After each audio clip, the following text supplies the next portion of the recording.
To you guys tonight about how I hated budgeting. Thought it was just pointless, dumb, and now I love it. And I want to tell you my story and how I got there. So this is going to go back to just kind of my story before I met Bob too, and kind of my journey through this experience. So, are you ready? Let's go. Okay, so my first taste of having a budget was when I was about 17 or 18 and I was starting to save for my very first car. I was just, I loved leaving the house. Like, I was always like, Mom, do you need me to go to the store for you? I can just run to the store real quick.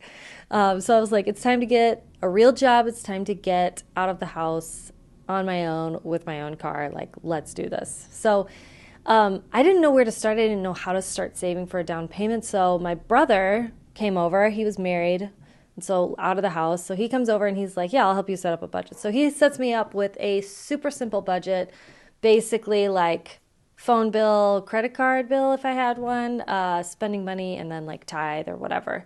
And it was great. And then saving for this car. And it was great. Like, honestly, it worked so well. I'm not great at starting a system, but I can keep it going, if that makes sense. So I needed someone to organize me in that way. So once I get organized, I'm good to go.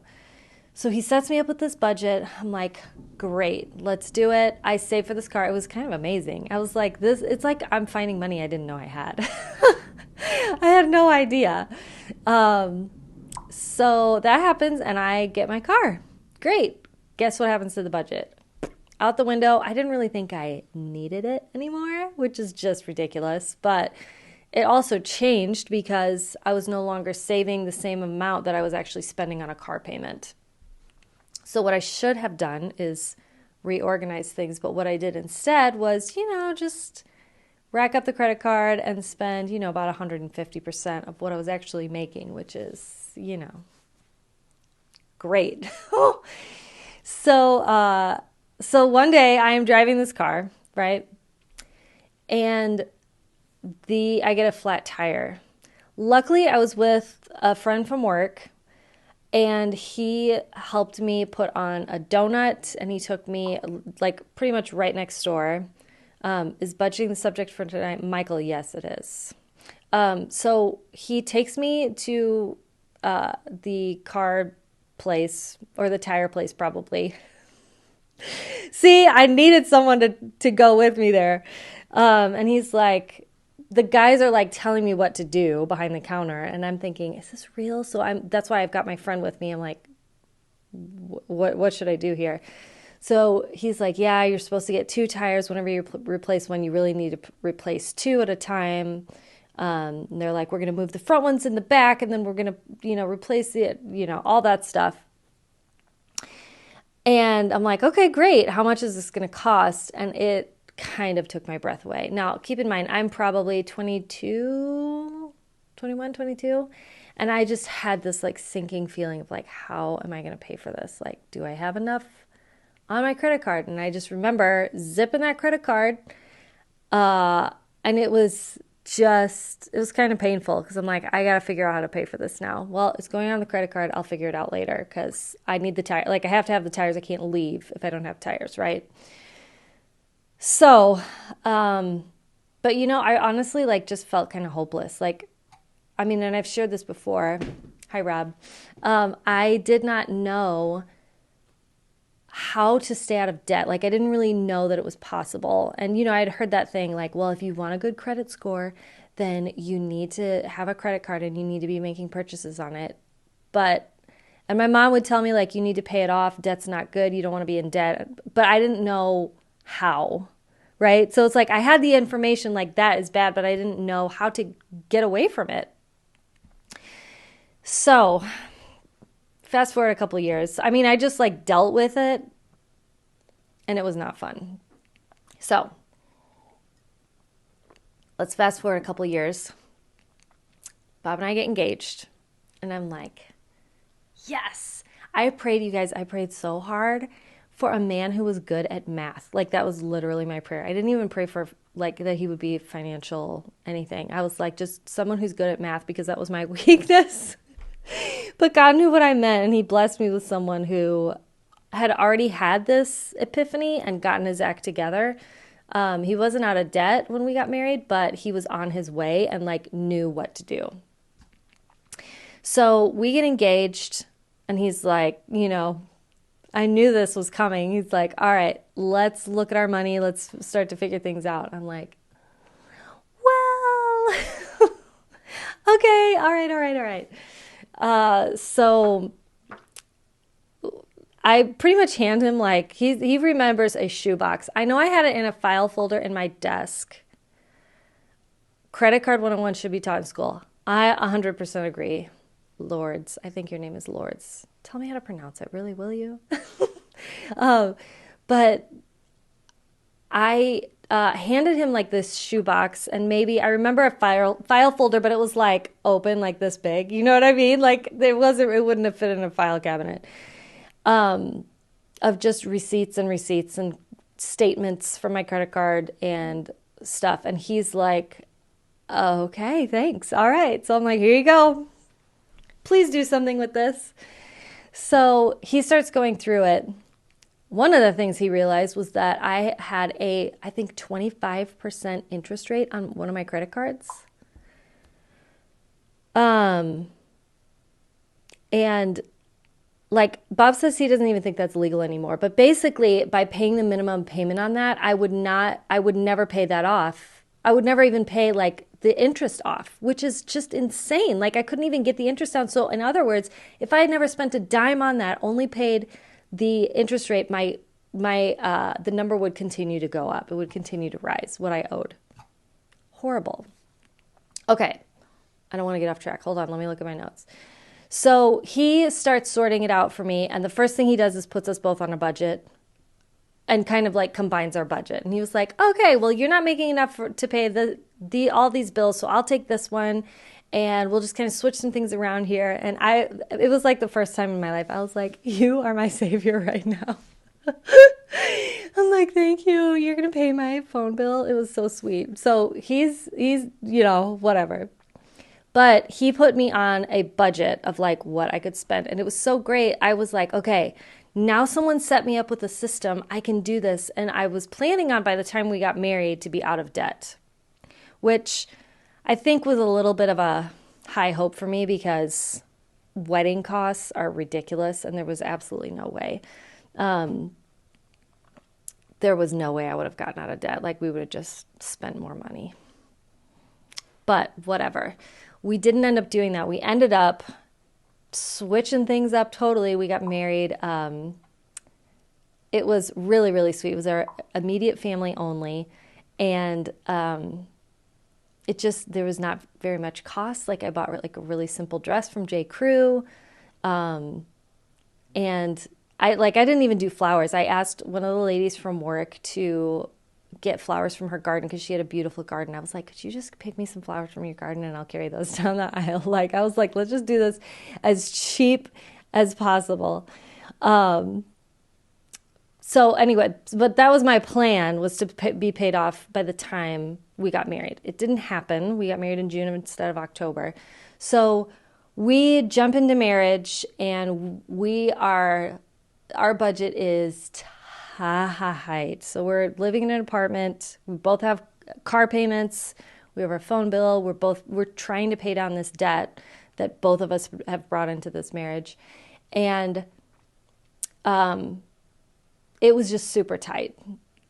So one day, I don't know if it was Bob's car or my car. I honestly can't remember. But we came home at the end of the day. I think it must have been Bob's because he came home and told me, oh, the car needs da, da, da, da, da. And I don't even remember what it was. But I had that same feeling of when those tires, when my tire got flat and I had to replace them. And it was just like this heavy weight of something sitting on my chest. And I'm like, things are tight the way they are now. Like, Bob's fasting some meals because we don't have enough money to buy all the groceries we need. And I just sat there and I just got this panicked feeling of like, what is going to happen how are we going to possibly pay for this? And I knew he didn't want to go into more debt. I don't even know if we had credit cards at that point or if they were all cut up. Like we were serious about what was going on. And I just am like feeling this panic, and I start like laying it on him. Like, what are we going to do? How are we going to possibly pay for this? I'm probably crying. I'm freaking out, totally freaking out. And he goes, oh, well, there's just money sitting in the budget for it. We have the money to pay for it. And I was like, what? Wait a minute, wait, where is this money? Because what I was used to is there's not an immediate need, therefore I can spend this money on whatever I want.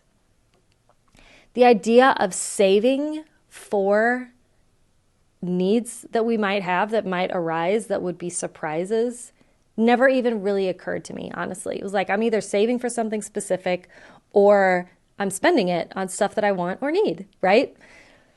But this like completely sold me. Like having to not feel stressed out about money, about having an unexpected expense come up, and just having the money to just pay for it completely sold me. And I was like, you are a genius. You're the best thing that's ever happened to me, as if I didn't know it before. But it was awesome. It was so awesome. And it all of a sudden made all the other sacrifices so worth it. So yeah, like my spending money before was probably, I don't know, honestly, it was whatever I felt like spending, $1,000 a month. I don't know. And it went down to probably, I wasn't really tracking it. So it was just whatever I could afford minus my car payment. You know what I mean? So it went down to like, I don't know. I feel like we had like $20 or $30 to spend a month, or every 2 weeks. Anyway, not very much. And so it got cut down. And so I thought, since I didn't have that money, then we must not have any other money. And actually what he was doing was saving for the catastrophes and vacation and like so many other things that I had no clue was even happening. So anyway, all this to say, I'm sold on the budget. A lot of people think that it's completely restrictive, but what I have found is that it is so freeing. It's so freeing because it's kind of like, I was thinking about it today and I'm like, it feels like you're walking into a field with minefields in it, or into a minefield, and you have no idea what's underground. And you're just sort of walking. But have you ever seen, it's like people can have made paths so that they know what's safe? And so it's like when you have that budget in place, you know where the safe place is to step. You know what direction you need to go in and how you need to get there in order to keep you safe. But without that, it's like you're walking and you have no idea what's going to happen with the next step you take.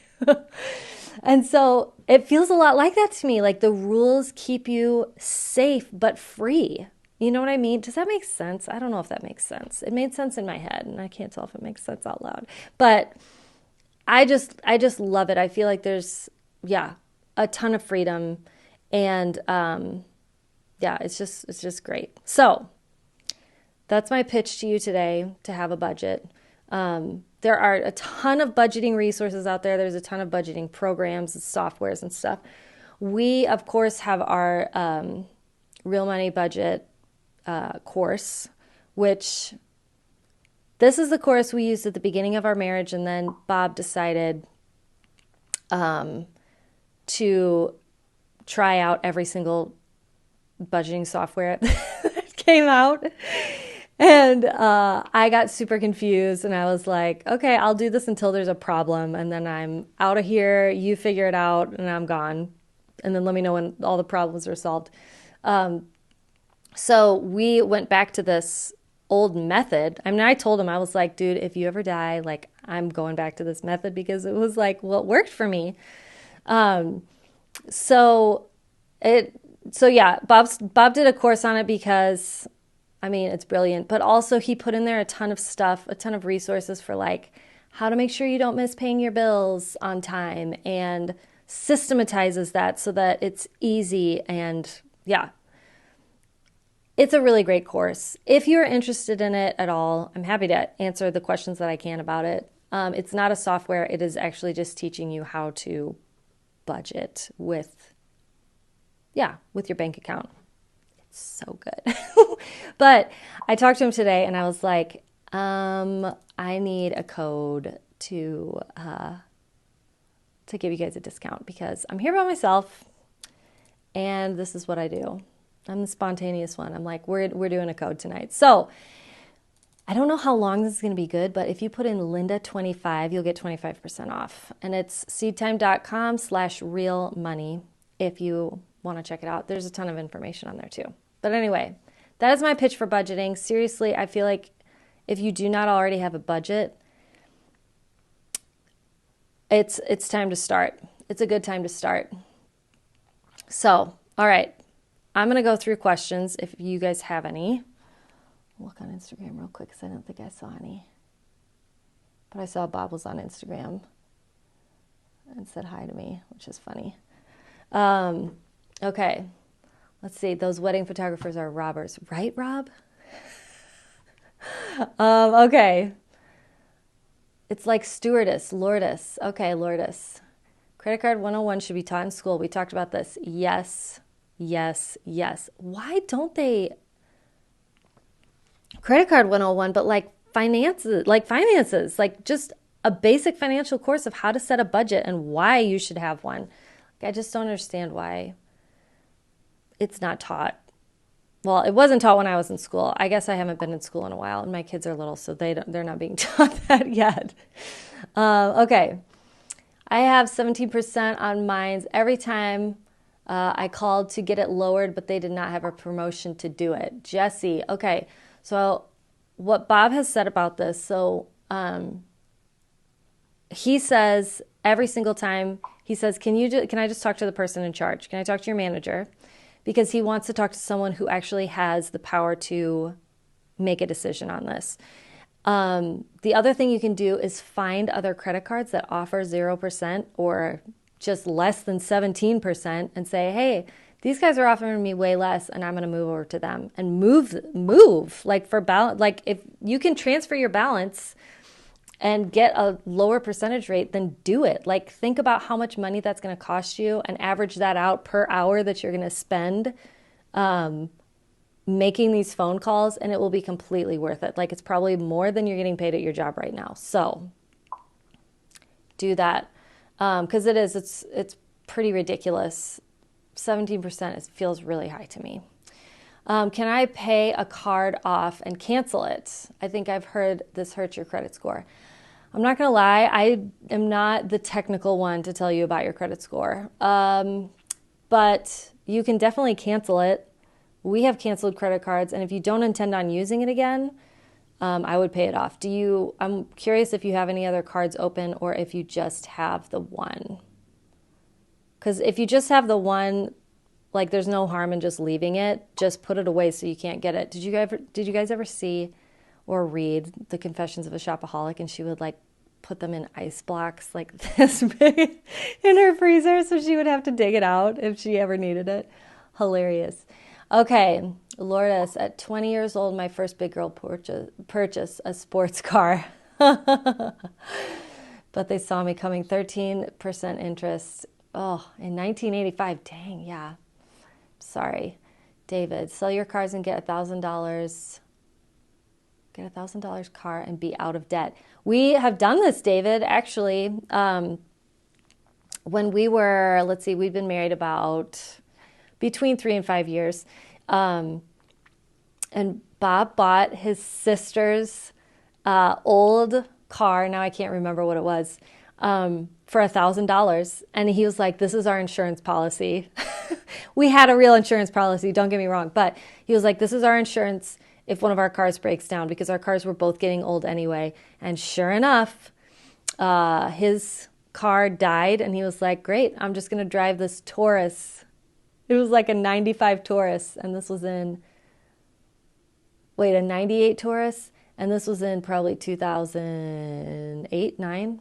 And so, yeah, he drove that thing around for a few years, loved it, and sold it again for $1,000. Hilarious. But that was also after we had paid off both of our cars. So we had the two cars paid off, and then we bought $1,000 car as our insurance policy. It was so good. I just outed myself. Yeah, I'm a 20-year-old with a few decades experience. Okay, hi Sheila. Am I seeing all this? Okay. Look up Dave Ramsey. David. I don't know. Oh, yes.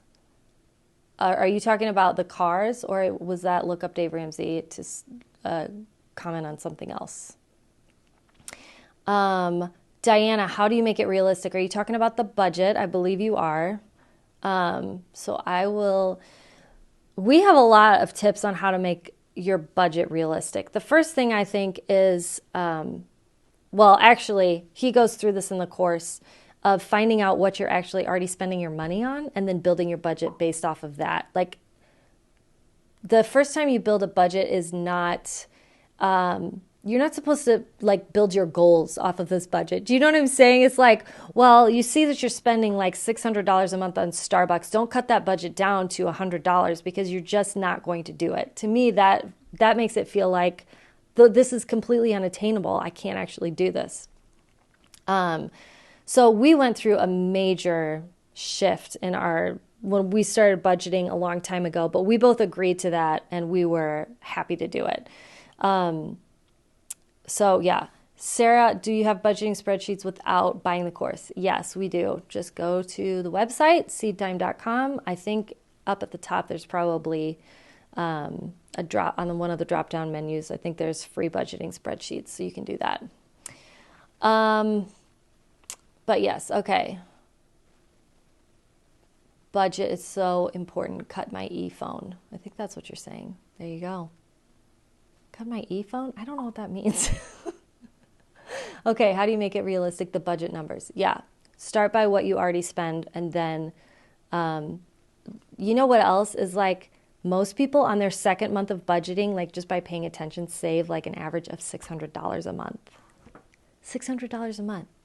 So that is literally just by paying attention. Lauren, one of the girls who works with us, her first month of budgeting, she saved $800, and it was literally because she was paying attention. Like, that's it. That's all she did was started a budget, and she saved $800 that month. That's crazy, right? Okay. Let's see. Frederick is asking the budget course. Yes. It is seedtime.com/real money. Code Linda25. You'll save 25%. It's awesome. Okay. There isn't a limit on credit card rates. Currently, BP card has a $29.99 interest rate on cash advances. Oh, well, there you go. Okay, Lourdes, budget's so worth it. Cut my expenses by 66%. That's a testimony right there. If you didn't believe me, Lourdes is on here just telling y'all she cut her budget or cut her expenses by 66%. That's crazy. Okay. Let's see. Canceling a card does lower your score. Put it off and cut it up, or put it away and don't use it. That way your credit isn't impacted. There you go. Thanks, Randy. Pay it off. Yes. That's what you meant to say, not put it off. Pay it off. Exactly. Well said. You guys are awesome. Thanks for having my back, because I'm not here with Bob. So yeah, honestly, I feel like I wanted to share this story with you because if I can learn to love budgeting, like I'm definitely, when you listen to the Dave Ramsey thing, like I'm the free spirit. I'm like, la la la la la, let's just do this. Let's go here. Let's do that. I want to change things up all the time. I want to spend every dime we have. And it is still hard for me. Like, I'm not going to lie. It's still hard for me. And once in a while, Bob will be like, he hides money from me, basically. Not in the wrong way, though. Not in the bad way, but so that he can basically give me a happy surprise. I mean, if I were paying really close attention, I would be able to find it. It's not like he's really hiding anything from me, and I call it magic money. I'm like, oh, you've got the magic money. So I'll say, I want to do this. And he'll go, how are we going to pay for that? And I'll say, magic money. He's like, that comes from somewhere. Like that money is coming from somewhere. Start with cutting cable. There you go. We haven't, I was just talking to a friend or to someone today and I was like, we have not had cable our whole marriage. We've never had cable because in the beginning we couldn't afford it. And then every time I'd be like, can we get cable now? Can we get cable? And he's like, it's so expensive. It's so true. So we do, there's ways to work around that if you need it. I guess Sling has like all the sports channels. This was a guy I was talking to today in my neighborhood. He was telling me that. I'm like, okay, that's a good hack around it because a lot of guys need sports. Like that's like their main motivation for getting cable. So anyway, okay. All right. I think that's it. You guys are awesome.